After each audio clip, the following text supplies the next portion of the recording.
Kumusta kaibigan? Ako ang iyong lingkod, Pastor Eric C. Maliwat.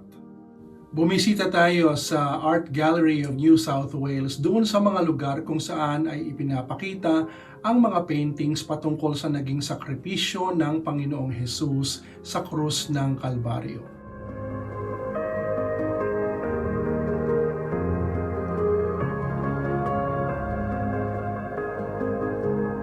Ang Panginoong Hesus sa kanyang mga huling sandali bago siya ipako sa krus ay naranasang iwan, abandonahin, at ito ay ng kanyang mga alagad, ng kanyang mga itinuring na kaibigan. Itinuro niya sa kanila na mag-ibigan kayo kung papaanong iniibig ko kayo.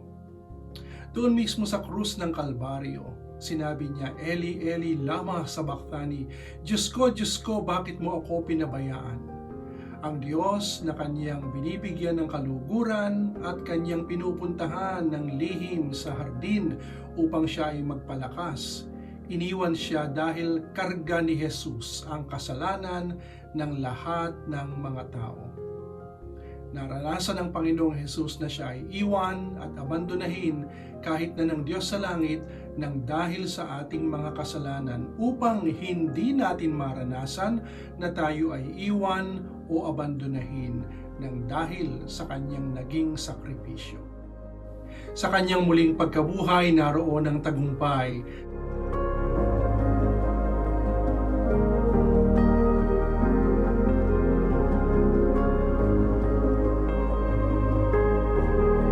Sa gitna ng ating mga pakiramdam na tayo ay iniwan, tayo ay inaabandona, hindi tayo iniiwan ng Panginoong Diyos sapagkat inako na ng Panginoong Hesus yung dapat tayo ang mananagot. Kaibigan, sa ating mga pinagdaraan ng krisis sa panahon ngayon, tandaan natin, lalo't higit tayong manampalataya sa Diyos, siya ang magbibigay sa atin ng gabay, ipapaisip niya sa atin ang mga gagawin upang tayo, kagaya ng muling pagkabuhay, ay magtagumpay.